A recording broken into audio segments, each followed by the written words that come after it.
Yes, axolotls are a real thing, and yes, they're a little funny looking, but I think mine is super cute. Hey, it's Denise from loom.com, and before I show you how to make your own axolotl, let me give you your supply list. You're going to need a 24 peg round loom, 27 yards of worsted weight yarn in a light color, and 17 yards in a dark color. You also need some kind of stuffing like polyfill, and of course your basic tools such as your hook, scissors, a stitch marker, needle, optional written pattern, and I'll give you a link in the description.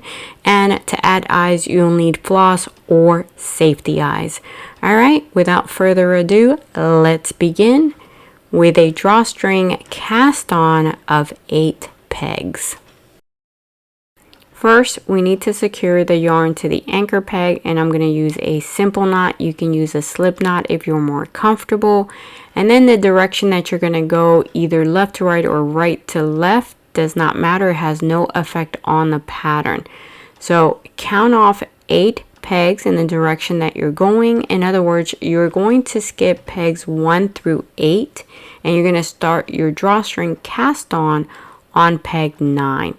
So take the working yarn over to peg 9 and go behind that peg, then bring the working yarn and lay it in front of peg 10, behind 11, and in front of 12. And then you're just going to continue to do that. You're doing that zigzag motion till you get to peg 16. So it should look something like this. All right. Then you're going to take that working yarn and you're going to take it behind peg 16 and then bring it to the front by crossing over, and then take the working yarn and you're going to lay it over those pegs from 16 all the way over to 9, and you'll notice that 3 of them have 2 loops, right? Pegs 16 and 15 only have 1 loop. So you're going to come here to 14 and take the bottom loop over the top and knit off. And then you have 2 more where you need to do that, so it's every other peg. And once you knit off that peg, you are done with the cast on and you're ready for row 1, where you're going to skip 1 peg and then knit the next 7 pegs. So peg 9, you're going to skip. So you're going to take the working yarn behind peg 9 and again cross over when you bring it to the front because we're knitting flat. And now we're going to knit the next 7 stitches, the next 7 pegs, using the U-wrap version of the knit stitch. And to do this stitch, you're going to half wrap your peg and then knit off. You can also use the flat version of the knit stitch or the true, but not the E-wrap. Alright, so once you knit off peg 16, you're done with row 1, and now you're ready for row 2. Things change up a bit, and we're going to increase by 1 peg and then knit the next 8 pegs. So I want you to pay attention. This is super easy and you can manage this, alright? We are going to add that next stitch to peg 17. So you're going to take the working yarn in front of peg 17, take it behind, and then cross over as you bring the working yarn towards the front. Now you've added another stitch right there on peg 17. Alright? Again, we're going in the opposite direction, and now we're going to knit 8 pegs. Now I'm using the flat version of the knit stitch. Remember, you can use any of the other 2. Any of those are fine. I just knit better in this direction. I knit flat.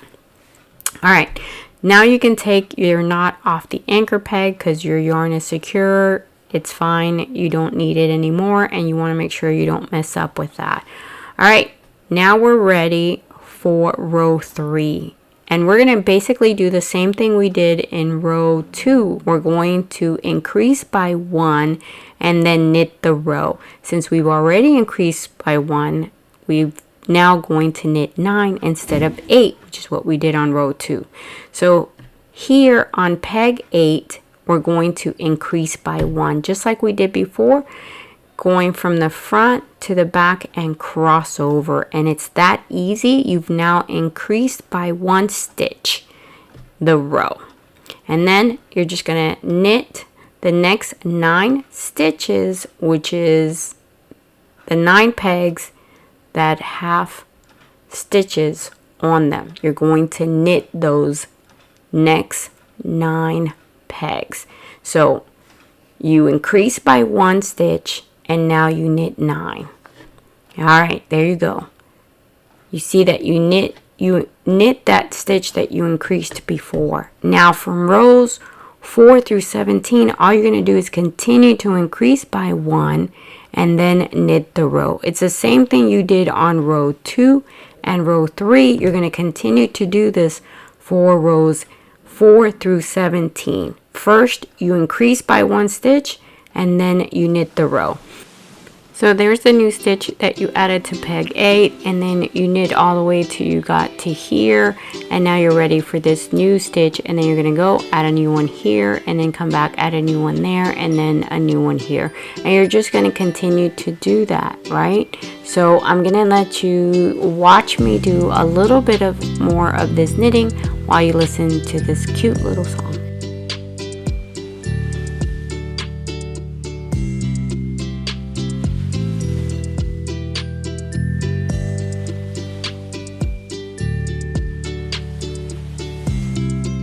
So I want to take the time to say thank you to Carol Maple from Promise Learning ATL, Elise Bertrand, Penny Pitchard, Barbara Ledger, and Joel Getterman for covering the cost of closed captioning this video.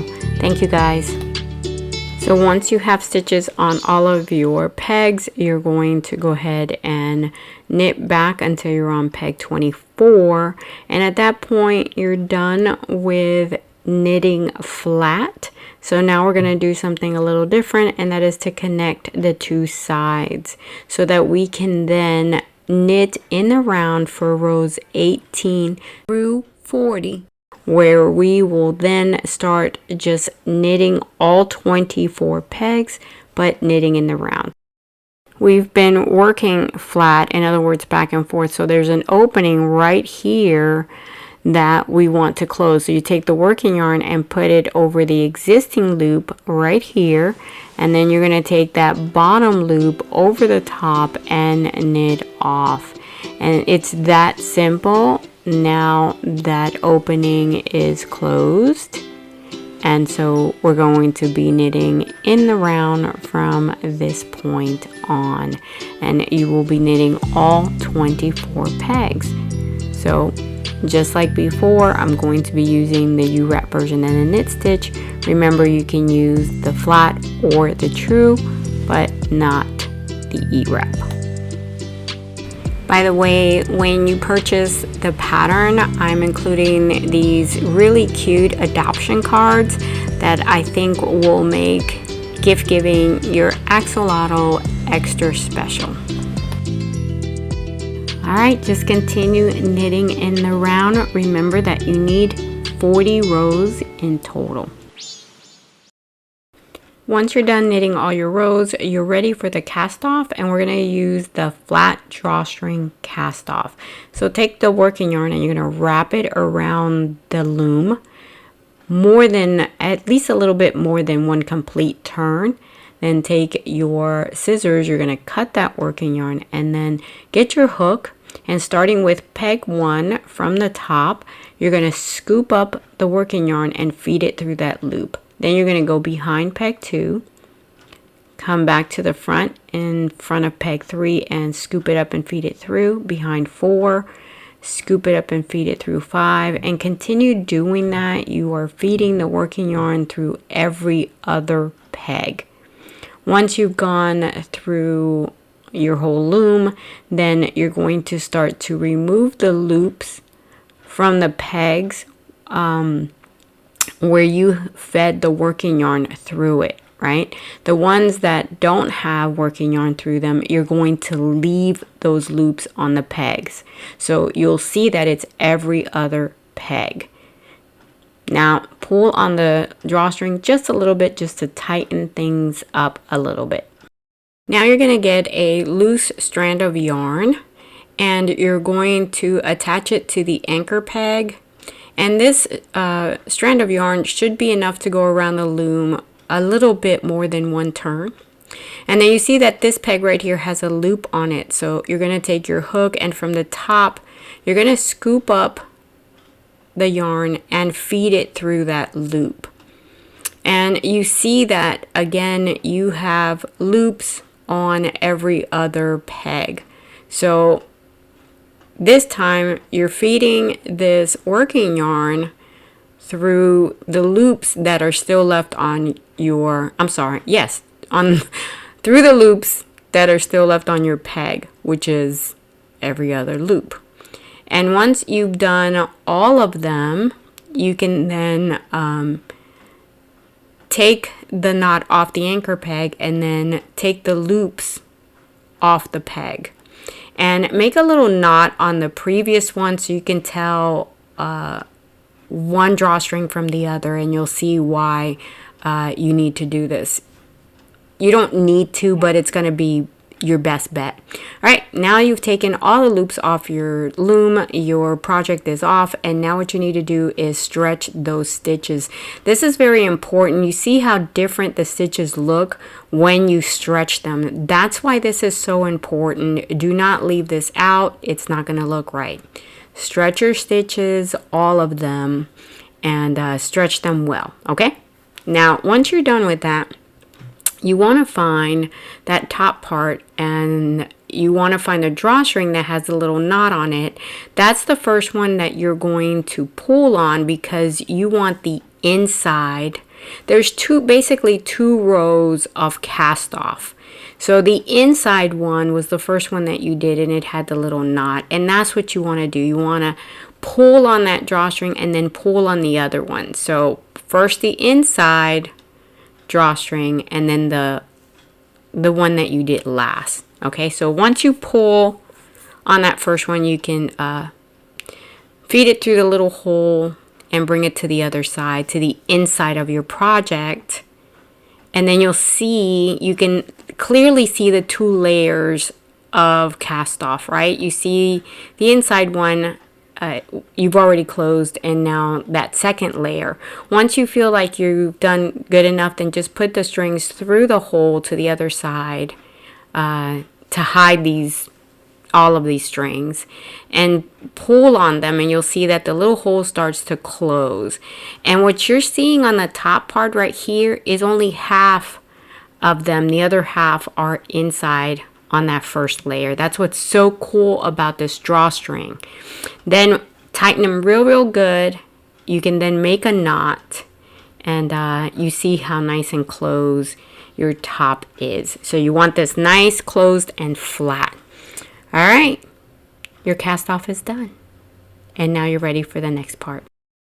Now you're ready to start the next 4 pieces, which are 2 arms and 2 legs, and so you're going to do a drawstring cast on of 5 pegs. So for now, take this piece and put it to the side, get some working yarn, and we're going to secure that to the anchor peg. I'm going to use a simple knot, and you can go in either direction.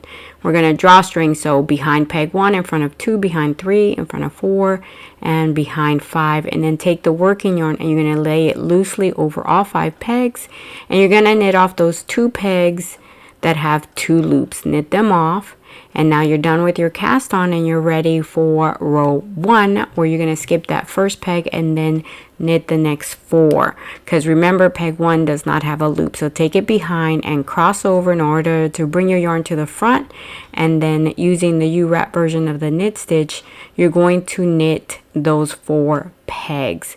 Now you're ready to knit row 2 through 8, where you're just going to knit the row. You're knitting flat, so you're going to turn around. You don't skip any pegs. You're just going to knit those 5 pegs, and I'm using the flat here only because it's easier for me in this direction, but you could go you could use the U-wrap or the true. All right, just keep knitting those 5 pegs until you have 8 rows. And if you want to make the legs a little longer than the arms, just add more rows to 2 of the 4 that you're going to make. All right, once you have your 8 rows and you're ready to cast off those 5 pegs, and we're going to be doing the drawstring cast off. And so you're going to take the working yarn and you're going to put it, well, first let's take the knot off the anchor peg. You could have done that way back, but no biggie. It's a short piece, so it doesn't matter.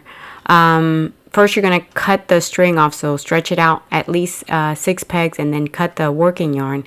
And then starting with peg number 5, feed it through the yarn from the top. Just scoop it up and feed it through those loops. And make sure you do that with all 5 of them. And then all you have to do is take those loops off the pegs. And then you're going to take your yarn, which is now free from the loom, and of course, just like before, you're going to stretch those stitches. Now you could leave it like this. You're going to pull on those drawstrings, and if you want it to be longer and thinner, you could just leave it like these, and these are your arms. But I like to make mine stubby because I wanted them to look kind of like a baby. And so I take those 2 drawstrings after I've pulled them and stretched my stitches, and I'm going to tie them together. I'm going to bring the 2 ends together and make a knot, and then I'm going to go ahead and shape my little foot or arm, whichever one, and then get a needle, and we're going to put that through those top loops in order to kind of close it a little better, close the top of our limbs a little better. And then we're going to want to go ahead and close the sides. So just go around twice around those top loops, and then go ahead and sew the 2 sides together.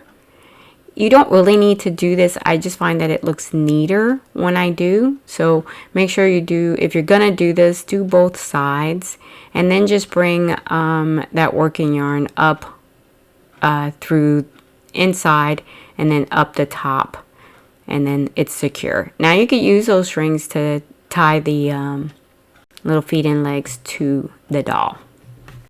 Now make 4 of them in total, 2 arms and 2 legs, and then you're ready for the next part, which is called the head fern. You're going to be making 2 short ones and a long one for the tail, and to do this you're going to drawstring cast on 3 pegs. So get your working yarn and you're going to secure it to the anchor peg, and then remember that either direction is fine. Go behind peg 1 and then in front of 2 and behind 3. You do that zigzag cast on. Lay your yarn over the 3 pegs and then knit off the middle one, which is the only one with 2 loops. You're done with your cast on, and now you're going to knit row 1, where you're going to skip 1 and knit 2. So take the working yarn behind peg 1, bring it back in front of peg 2 and knit off. Do the same for 3. And then you're ready for rows 2 through 5, where all you're going to do is knit those 3 pegs. So you knit the row, and once you've done that, you are ready for something that's going to be a bit different. But first, take the knot off the anchor peg. Row 6 is going to be a bit different. So I'm going to break this 1 row down for you because you're going to do it again and again. So the first peg you're going to knit 1 time, and then the middle peg you're going to knit that same peg 7 times. And then you're going to move to the next peg, which you will only knit off once. What you're doing is basically called a popcorn stitch. So first, knit off that first peg, and then let me show you what this one's going to look like.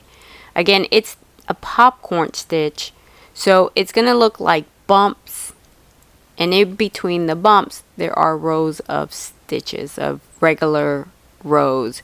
So you see that little bump right there, and then some rows, and then the bump, and then some rows, and then the bumps. So you're going to need something like a locking stitch marker or a safety pin or even a paper clip, and that's going to help you bring this stitch back up again. So first, secure your pin to that first loop and knit it off with the pin still on, and that's your first one. That's your first knit off. So right here on this same peg, you're going to knit off 7 times in total. You're just not going to move from there. You're going to keep knitting off and knitting off until you've count down 7 of them. And once you've done those 7 knit offs, then you're going to bring that first one, that first knit off, you're going to bring it back up and remount it onto the peg and then knit off. That's why you want to secure it so you can find it. You don't have to go search. That pin is going to help you bring that right back up again, and then you can knit off the next peg. All right, see? Not as painful as you thought. After you finish your row with the popcorn stitch, then you're going to do 2 rows of just knit stitches. So row 7 and row 8, you're just going to simply knit those 2 rows of 3 pegs each. And that's going to be what's going to be between each popcorn. 2 rows of 3 pegs. Then what you're going to do is that for the tail, you're going to repeat rows 6 through 8 3 more times, which is going to give you 5 bumps. And for the head ferns, where you have to do 2 of them, you're going to repeat rows 6 through 8 15 more times. So the bumps and then the 2 rows 15 more times, right? So this is, remember that this is what it looks like. I'm going to show you how to do that popcorn one more time. You hook the loop with your clip, locking stitch marker, whatever, and you knit that same peg 7 times, right? And then you bring back that first row that you knit off, you bring it back and remount it and then knit off. And then you knit that next peg. Then that was a bump, right? So this is, you're doing 5 for the tail and 15 for the head ferns. And in between them, those 2 rows. And once you have that accomplished for, you know, all of them, you need to end each item, you need to end it with 3 rows. So after you finished all your bumps, you have all the bumps that you're going to do just like when you began. When you began each one of them, you start with 3 rows of, you know, single stitches. You're going to end the same way you began. You end with 3 rows of these 3 pegs. That's how you end the 2 ferns and the tail. And then you're going to do a drawstring cast off. So just cut your working yarn, feed it through each peg, and then take the loops off the pegs, and you're done, right? You're going to close the drawstring and stretch your stitches. You always stretch your stitches for all your projects, all your pieces. So there's your tail and your 2 ferns with 15 rows. If you want, you don't have to have that many. I did 15 for each one. And then these are all the pieces you should have: the body, the 2 ferns, the tail, and the 4 you know, the 2 arms and the 2 legs, and then your eyes if you want to use safety eyes. And you're going to need a needle, and of course all this time you've been needing your scissors. All right, so you have this middle right here.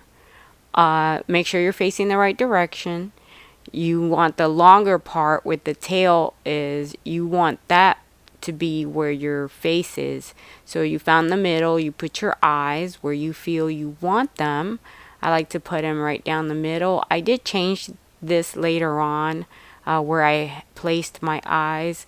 You figure out how you want them to look. I did take them off and put them further apart, because the actual axolotl has its eyes pretty far apart.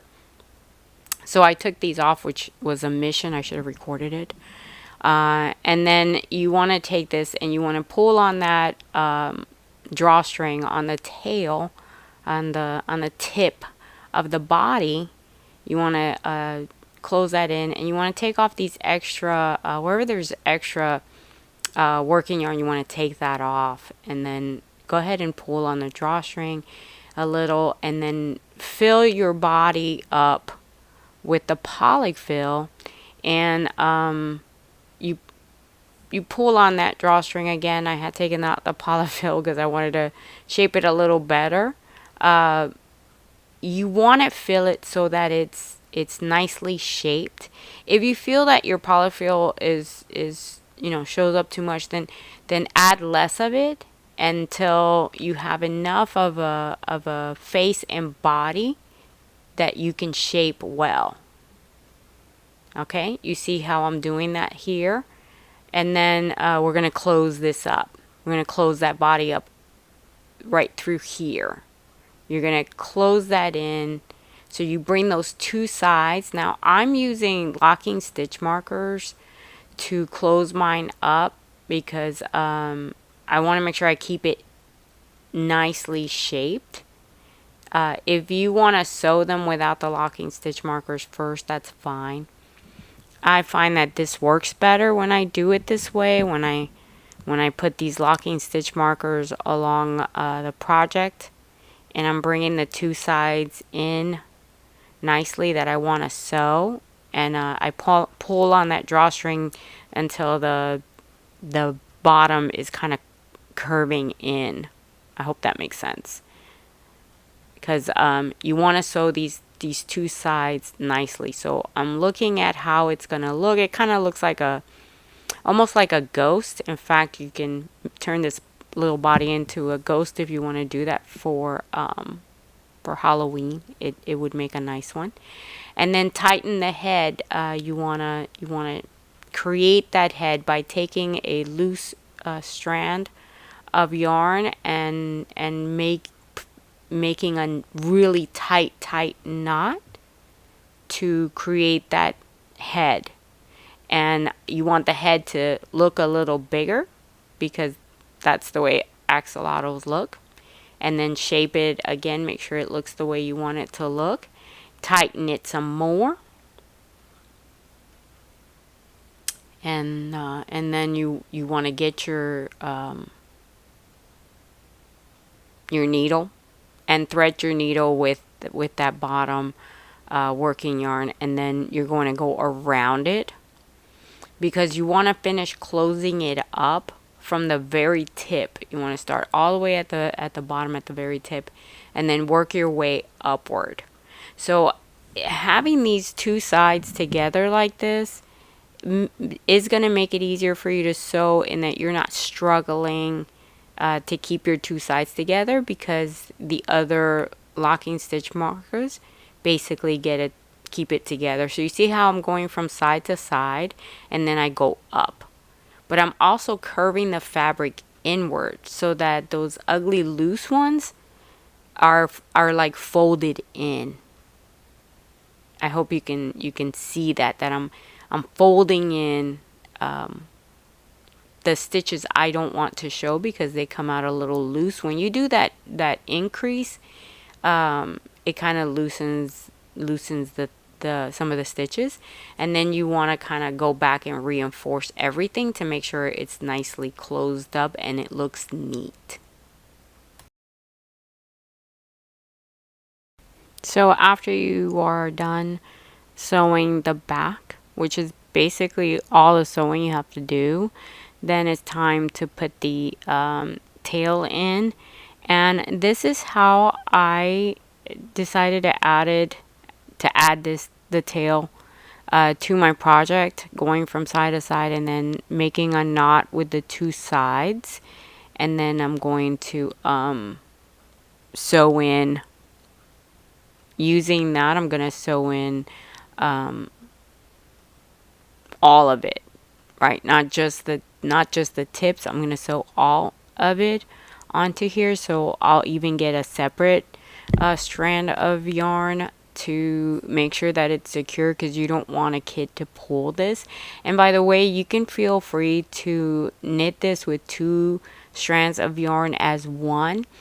this yarn turned out to be a little thinner than I wanted. I don't know, I think sometimes it depends on the color.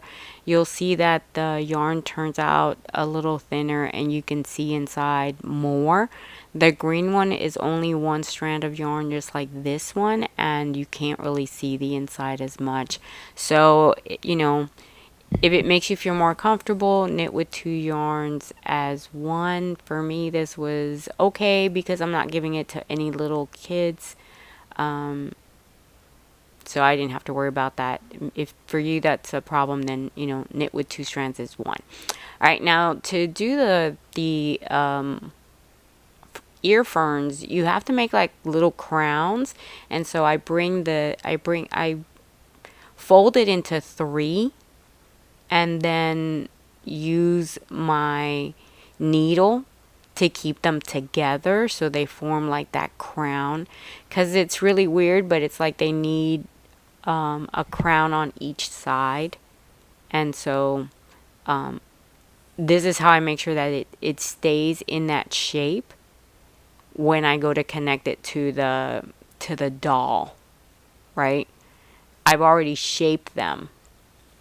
And I'm calling it a crown because I can't think of what else. Maybe a leaf. It kind of looks like a leaf as well. And this is one of those where you can probably use this same idea to create leaves for other projects. That's what it looks like to me. And this was the closest I could get to the actual axolotl. I found that this was closer to having, they have like fuzzy little, they're called ear ferns. So, and they really do kind of look like ferns. And then after I've shaped them and I know that they're secure, then I add it to the doll itself. And I kind of wanted to put them a little further, but you get the point that this is how you attach this piece to the doll. So you're going to go from end to end to make sure that it can't just be pulled out, because I would think if you were going to give it to a younger child, they would feel the urge to pull on it. I don't know, maybe even bigger kids. Kids are funny, right? So then you need to add it to the other end. But you have to know what's best for your child, whether this is even a good idea for your kid or not. And then I'm going to attach the legs and the arms. And I have seen them where the legs and arms are longer than this. So remember that I showed you, you don't have to fold them up so that they look this stubby. I just wanted them to look kind of stubby. You can make them longer by just knitting longer. And I have other doll projects like the tiny doll, where you can see how to add legs and arms that are longer and are shaped differently. So I wanted to make sure these didn't come out easily, so I did go from edge to edge with them, as you can see, and then I'm going to tie them. And what this does is that they're actually tied together. You can't just pull one without the other one trying to come off, and it kind of secures it. Again, this is probably not a good idea for a very small child, but regardless, you want to try to make it as secure as possible. And for me, that is doing this. It's tying them together. So I go from end to end. I bring the strands that are attached to the legs and the arms, I bring them from end to end, and then make knots and bring them back in. So that's how I attach the legs.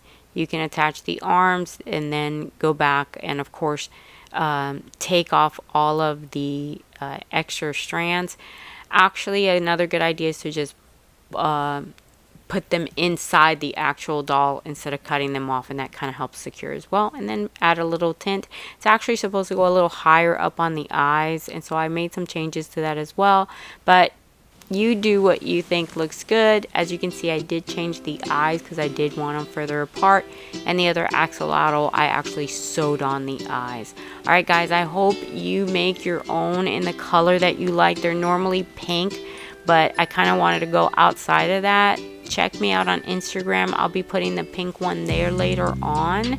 And again, check out the written pattern, because when you purchase patterns and when you share my video, that helps me big time.